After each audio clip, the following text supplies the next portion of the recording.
versus Chelsea. High-intensity pre-match workout begins at 7 with heavy-duty full-match commentary from 8. And that settles it. It's a muscle-bound Monday night of live Premier League football On TalkSport. The TalkSport 2 Social.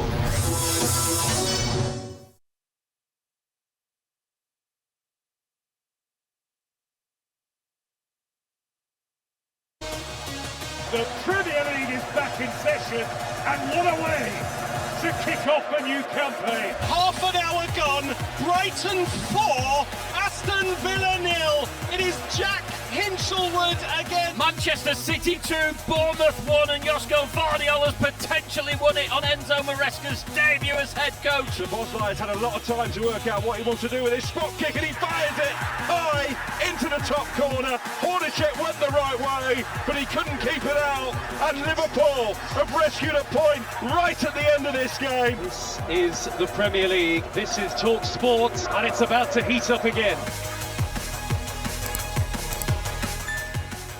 Robbed. Never a penalty. Never a penalty. He leaves his leg out a bit. Yeah, I know. Well done. Well done for being honest. I don't know what, I was in the ground obviously. And Yes. in real time, no one complained. Do you know what I mean? Like we couldn't see a replay or anything like that. And everyone around me was like, that looks like a penalty. And it was at my end, you could see it. So yeah, you can't complain that much. It's just, and the thing is, you then start to compare all the other ones, don't you? Like the one that happened in the Brighton game that wasn't given, and there was one for Newcastle against Chelsea last season. Blah blah blah. That doesn't mean that one's not a penalty. I think he's looking for it. I think he's looking for it, but he's moving really quick. I think Hall would get out of the way. But yeah, it's harsh, but it's. I think it's just a heartbreak, mate. I think you deserve 3 points. Yeah, I do think you deserve 3 points, and I think as great as Newcastle were, Liverpool, I don't get it. I don't get not that I don't get what's good about them. I think they're still waiting for Wirtz and Isak to look like they really want to play for that club, and I know they want to play for that club, but like that they're settled and that they know what they're doing at that club. In terms of what they're doing in the window now, they're linked to a £140 million left winger when Cody Gakpo, but by the way, their fans can't stand Cody Gakpo. He's been their best attacker for 18 months, 2 years? Easily. He was the best attacker on the pitch. Easily. They want to get him out. They want to get Barkler in. Meanwhile, Rio and Gamora is just kicked over to the other side of the pitch. Well, I don't know about you. I thought he was completely ineffective. Yep. And that's not his fault. He's 17. He's on the wrong side. They need it, in my opinion, need a holding midfielder. The French centre-back, Jacquet, yeah. What do you think? Yeah, it was all right. Not great. Lightweight for me. Seriously lightweight. And actually, just the midfield that's the interesting one for me, because that was the thing I was most concerned about before the game. Obviously, you've got Sean Sturridge just come in. He's 18 years old, from Ajax, first game in the Premier League, and he's next to Lewis Miley, who's only he's a couple of years older than him, and he's the more senior one, being like, I'm going to have to kind of coach you through a Premier League game. And they bossed that midfield in a lot of ways. I tell you what, you mentioned the penalty there. Matthias Geisler after the game says that the late penalty given to Liverpool in that game wasn't for the good of football. I love him, by the way. We'll come on to that in a moment. But he said that he was really impressed with his side, but knows they can get better. I think it's a really soft one, a really soft penalty, and if you give that, then you will see so many penalties throughout the match, throughout the season. And I don't know if this is the benefit for that sport. So look, I loved the ice after the game. We've had 5 years, Jacob, of Eddie Howe being like, very straight back, very measured in his eyes. Silence. Yeah, everything like that. And Geisler, straight out of the blocks, he was a maniac on the touchline. He was, yeah. Honestly, because the game was, you couldn't take your eyes off the game. But also every now and then, just watching him on that touchline it was unbelievable entertainment. But then he comes out, he has a problem with the penalty. He was frustrated by the referee. Even the way he talked about some of the players, he was saying Johan Wissa, man of the match, but could have settled the game for us. I love the way that he's dealt with the press so far, and there were just so many positives. I mean, Wissa himself was ridiculous, by the way. And you've always rated him. Oh, because when he was at Brentford. I mean, no, but you're right. It was like a reborn player. There was fans shocked in the stands, being like, "Who is this guy?" Yeah. Incredible, playing in the number 10 position as well, by the way. And I think it wasn't just his attacking play; it was his defensive work. He was winning free kicks. I think he won 11 duels. He was everywhere, and yeah, just off the back of that game, there's so much to be positive about. By the way, joining us in the studio is Faraz Noor, who's a little bit late. We were meant to be here at 3 p.m. He's an absolute disgrace. How's that for a pod? So what were you doing? Were you out with the England cricketers last night? If you come in late, is that what's happened, mate? Me and Brad and Cass had a good night, didn't we? We had a good night, and just lucky Ali wasn't in handcuffs, and he was, you know what I mean? So, no, overrunning with how's that for a pod, but yeah, always a pleasure to come and join you, lads. By the way, I was listening to you there, Ollie, class, but yeah, always a pen, mate, always a pen. Yeah, cheers. But who'd you support again? Yeah, maybe we didn't get on great the weekend, but no. Lost to Blackburn, mate. Yeah, so, yeah, not ideal. We'll take the draw. But yeah, overall, yeah, felt like Whistle was a new signing. So pleased. Because especially with the narrative across a lot of the summer, everyone was kind of expecting it to potentially be a battering for us. But it goes back to your point, Jacob. Liverpool, so unimpressive. When you think about the fact that Eisler has come in, he's been there about 3 or 4 weeks. Which team out of the two, when you consider that Andoni Iraola came at the start of the summer for Liverpool, which team looked like they knew what their manager was trying to tell them to do more? Yeah, I'd agree with you on that. I do think, and I wonder if you could ask managers this honestly, whether they say this. I think when you've got young players who are coming in, and you can say, look, this is the start of a new era at Newcastle. You guys are very young, but you know, and some of you who were here last season didn't have the best season. Let's try it my way.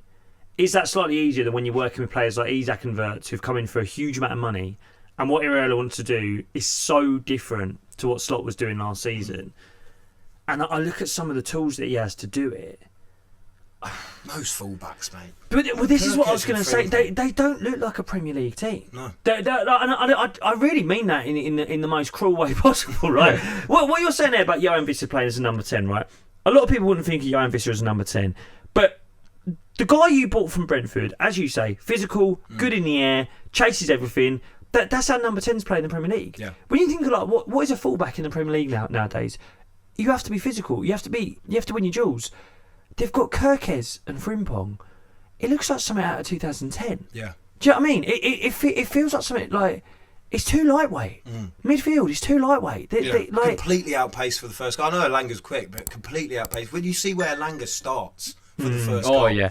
and gets past his man, it's almost ridiculous. The other player we have to talk about, you mentioned him there. Firstly, I completely agree on Florian Wirtz. I think once again, complete passenger in the game, hardly made an impact at all. Well, did you see? Sorry to interrupt you. Did you see what Gary Neville said about him and Isak after the game? Yeah. They need to start hit the ground run. Like they've had enough time on them. They've had all of last season. You've got your excuse there coming into a new league adjusting. Like you've had a full year. Do you know what I mean? And again, as you said, passenger's a perfect word for it because it just didn't contribute whatsoever. Yeah, but when you're saying about Gary Neville there too, wasn't he saying we've been too nice to them so far? And they're too nice. They're too nice. They're too nice is his words. They're too nice. And this is what my point about them not looking like a Premier League team. The good Premier League teams now, they're not nice. Do you know what I mean? The Arsenal team that won the Premier League last season, it's a load of big thugs. It's a load of 6'2" lads who are there to win a fight first and then play football second. And that's what the Premier League is now.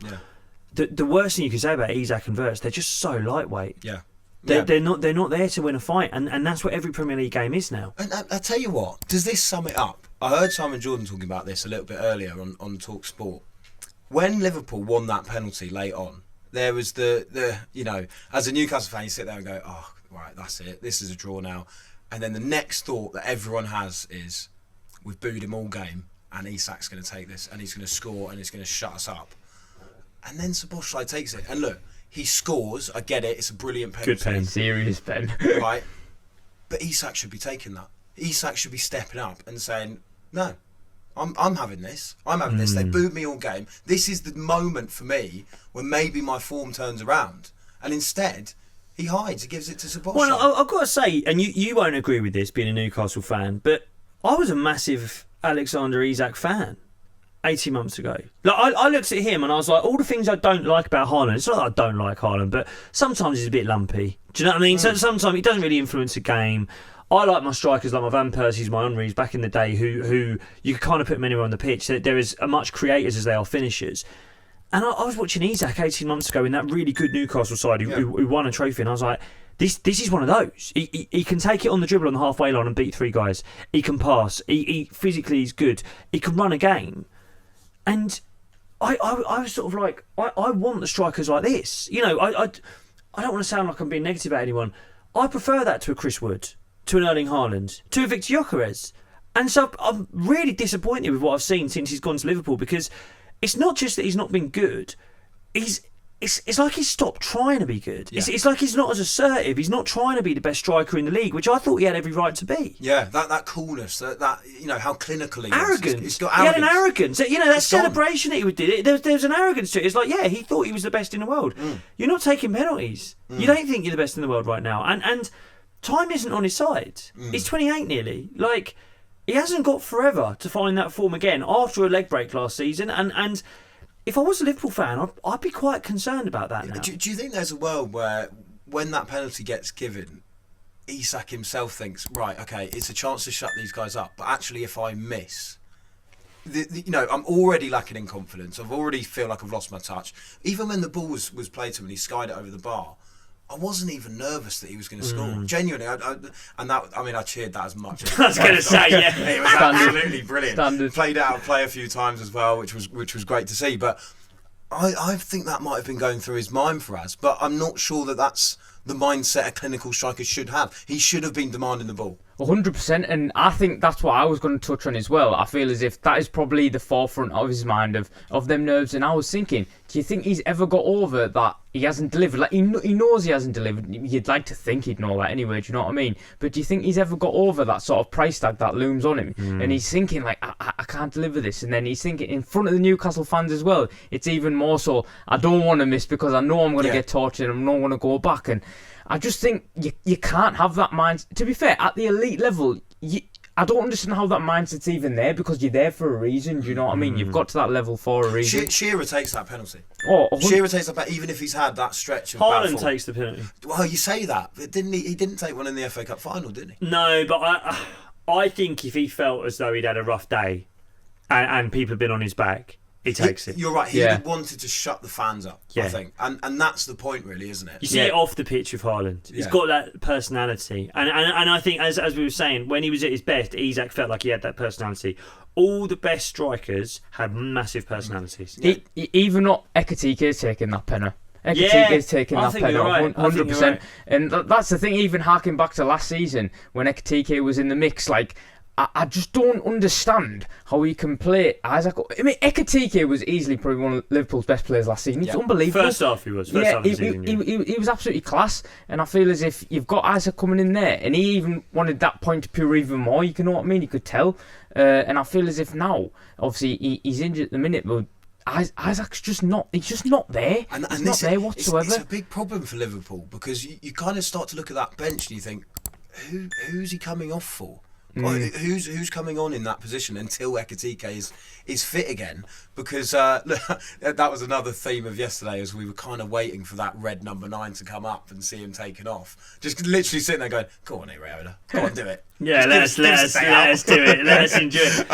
It's like you say, Clint. Like on the one hand, it's like, well, what do they do until Ekitike's back? But then I can't help but think, what do they do when Ekitike is back? Because you can't put one of them on the bench, can you? No, but you can. Isaac's not performing. You don't play him. Like, just because you've paid that much money for him, do you know what I mean? Like, it doesn't mean that you can have in below par performances and then carry on playing just because on that price tag alone. Like, if you're not playing, if you're not playing well, you shouldn't be playing. You're there for merit. Do you know what I mean? I feel as if, you can't have the conversation, you can't play both of them. If it's not working, then play the best one, and that is clearly Ekitike. Yeah, just very quickly, do you think that Gary Neville's right? I know he said that Isak and Wits are too nice as players, but I also think he said that we've been too nice to them. We've given them a pass. I guess with Isak, he had the injury issues, but has that been used too much as a bit of a blame? Because he played a lot of games before he got injured. He played 19 games before he got injured, by the way. And have you been nice?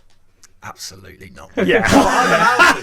I'm allowed to. I'm not being nice. I'm not being nice. Go through my Twitter, mate. Search Verts on my Twitter. I've not been nice. Oh, we're in the clear then, boys. No, seriously. I mean, I don't know who he's referring to there, because I think everyone's been pretty scathing about Verts' form. I think they have. Maybe towards the end of last season there was a little bit of, oh yeah, he's coming good. I weren't saying it, and I weren't having it when anyone else was saying it. Isak obviously got injured. I don't know whether he's talking about Liverpool fans, whether he's saying that Liverpool fans should be demanding a lot more from, I mean, what, 250 million quid's worth of talent? The market's so gone in it, truth. The market's that's a week's worth of spending for Man City. That's and Spurs at the moment. Yeah, well. Anyway, this is the social here on TalkSport 2 with William Hill, 18+. Visit gamcare.org.uk. Next up, we're going to chat about Arsenal with Jacob. We'll see if anyone can lay a glove on the Gunners this season. The Social on